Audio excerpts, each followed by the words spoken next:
afternoon. My name is Jonathan Cox, and this is the 5 p.m. Press conference and briefing here on the LNU Central Complex in Sonoma County. The purpose of this briefing is to give firstly an operational update as to the incidents that are occurring in this area, which includes the Tubbs and the Pocket Fire. And stand by 1 second. Can we turn that speaker up, please?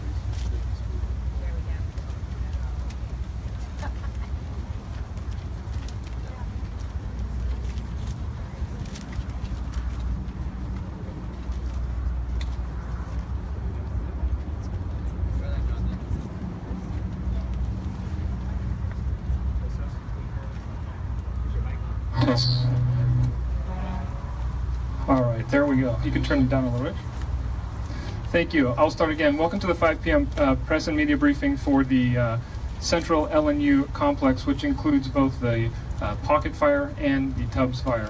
The purpose of this meeting is to hear from some officials, both on the incident and at the state level, who have been working in close cooperation to bring and mitigate this incident to a conclusion. The format for this press briefing will first of all be a quick update from our incident commander, our joint incident commander, Unified, Brett Gouveia. We will also have some representatives from CAL FIRE, CHP, the National Guard, and the Sheriff's Department. So with that, I'd like to start off and introduce the Central LNU Complex Unified Incident Commander, Brett Gouveia. Good evening, Brett Gouveia, CAL FIRE IMT-1 Incident Commander. With me in Unified Command is Santa Rosa Fire Department, and as of today, Sonoma County Sheriff's Department. It's a great relationship to come together and face this tragedy in a united front, as many of our tasks overlap together as we go into this incident. As a quick update on these incidents, as of right now on the Tubbs Fire, we're at 27,363 acres, 10% containment at this time. Evacuation orders still exist in and around the north part of Santa Rosa, and as of last night, up around Calistoga. Activity on the fire today has been pretty quiet. The northeast corner of the fire is where the activity has been and where we had some runs last night with the southwest winds. That's been held in check, and our crews are actively up there working to hold that fire in and around Red Hill Mountain. For the border or the Pocket incident, currently about approximately 5,000 acres, it has been active this afternoon. 0% containment on that. The activity on that fire is out of the south end of the fire today. As some of you might have seen yesterday, these fires pushed to the north. We had a wind shift that was predicted. Now they're moving south. The area of Geyserville and the surrounding communities and ranchettes are all under evacuations. I'd like to also talk briefly about some of the fires down in Sonoma County, the south portion, that are currently being managed by the South Branch in IMT-3, CAL FIRE IMT-3. We are currently in transition discussions to pull all the fires that are in Sonoma County into Branch 2 under this command. All fires in Napa County would fall under the South Branch, Branch 3. Makes a lot of sense for long-term recovery that one incident management team is managing that particular county. As these fires progress, that gives us a lot more room to expand. That's all I have. Thank you. Thank you, Chief Gouveia. Just to highlight the fact that we will take questions and answers at the conclusion of everybody's comments, so if everyone can hold their questions until that time, I'd appreciate it. Thank you. Next up, with a more global perspective on the state level, is CAL FIRE Director Ken Pimlott. Thank you. Good afternoon. Don't need to tell all of you the conditions we've been in under in the last several days. I believe behind us here is the Adobe Fire. That's an example of one of the 22 fires burning in California as we speak. Just in the last 2 days, over 170,000 acres have burned in these 22 large fires that we're engaged in. Very conservative estimates are 3,500 structures lost across all of these fires. Very conservative number. That number will go up. Also, tragically, 21 individuals have died as a result of these fires. The majority of them right here in Sonoma County. We continue to evaluate missing persons, unaccounted for individuals, and work with local law enforcement. Our priority on all of these fires is to ensure life, safety, and protection of property. This fire, this complex here in Sonoma County, is our top priority, along with the fire next door, the complex that has the Atlas fire. These fires are getting the priority for resources in the state, and we have leaned very far forward to get resources not only from around California here, but from across the country. We reached out earlier this week, and we have fire engines and hand crews, other resources coming from multiple neighboring states, and our federal partners, the Forest Service, have reached out across the country to additional fire engines and hand crews from as far away as the Midwest and the South. We're leaning far forward, we're engaging, we're bringing resources. Literally, the leadership team from Sacramento just spent the last 3 hours meeting with the leadership here in Sonoma County, talk about what the challenges are, how can we work towards communicating with all of the residents, how can we work towards getting the resources where they need to be, and supporting this effort to ensure we've got everything that you need here. We are in this fight for the long haul. It's going to continue to get worse before it gets better. You all know the weather conditions. We're going to see these conditions continue for the next several days minimum, and we're planning for that, we're staffing for that, but it's going to be a long haul. You have the full support of the state.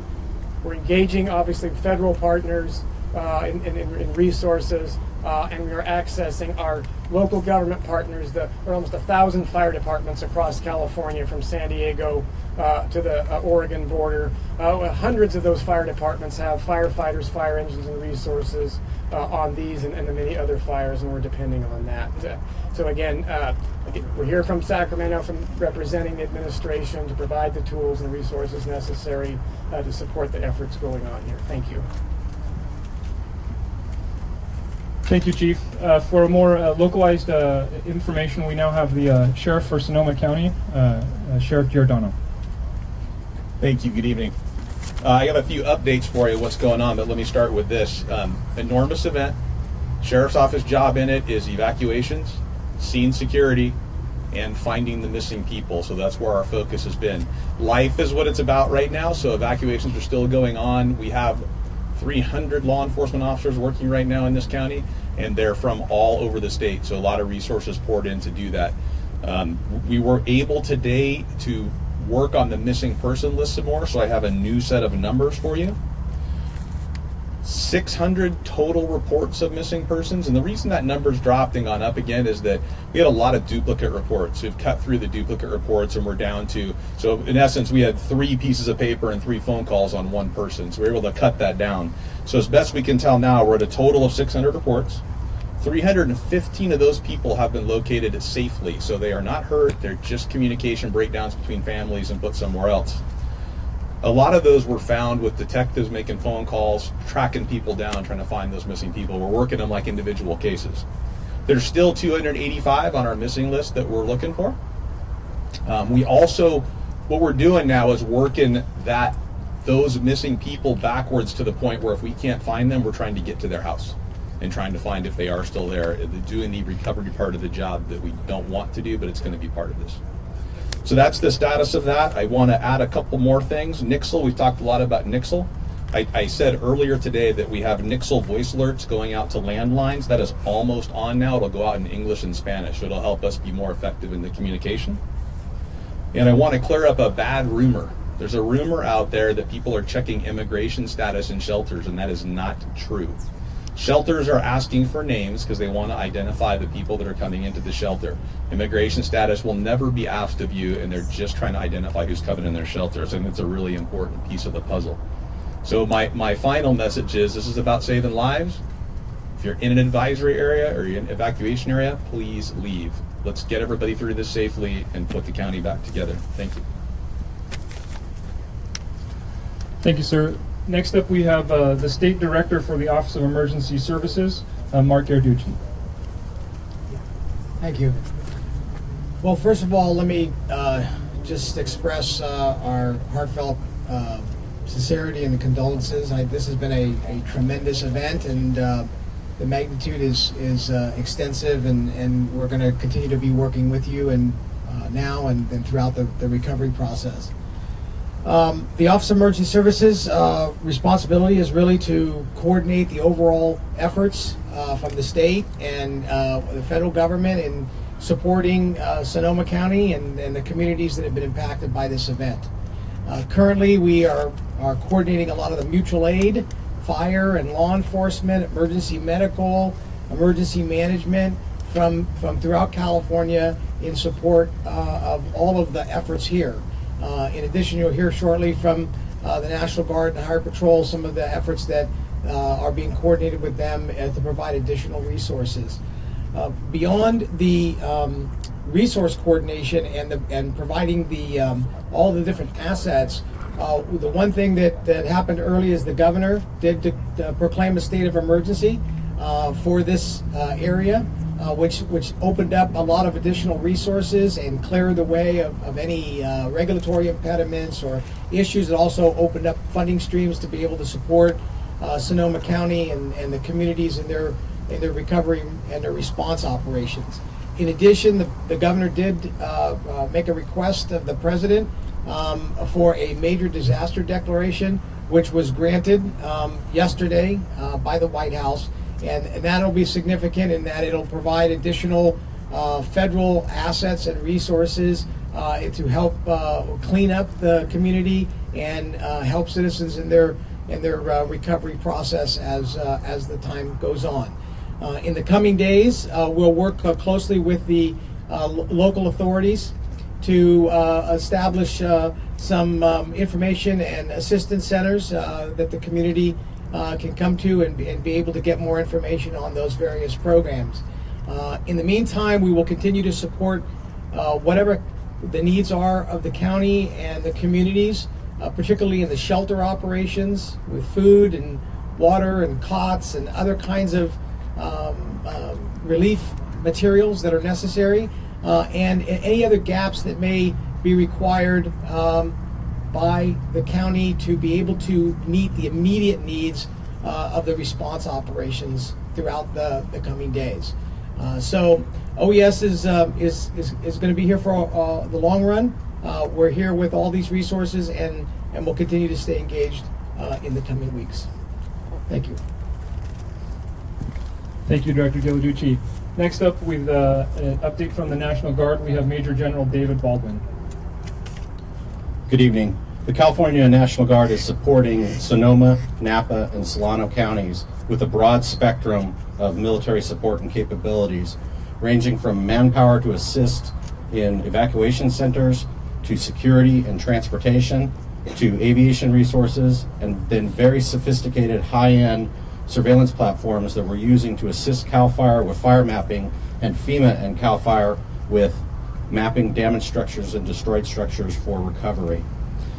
In addition to the forces we have now, the governor ordered today that we bring up an additional 2,500 soldiers and airmen to be available to support law enforcement, emergency managers, fire services in the area. We are in coordination with our neighboring states and bringing assets from Nevada and prepared to bring assets from Oregon if necessary. We're also in coordination with the Pentagon if we need any assets from the active Army, Navy, Air Force, and Marines. In addition to our support for consequence management, the California National Guard actually has some firefighting capability that's available if CAL FIRE needs it. We've ordered up 13 firefighting helicopters, 2 medical evacuation helicopters, and in addition we have Type 2 hand crews that are available if needed.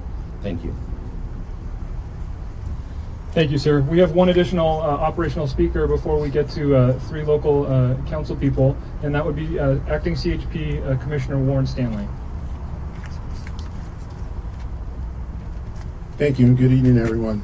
As far as the California Highway Patrol and our support of this fire, we have 73 personnel in this area between the 2 fires. that are helping out with traffic control, general law enforcement, and also to prevent looting.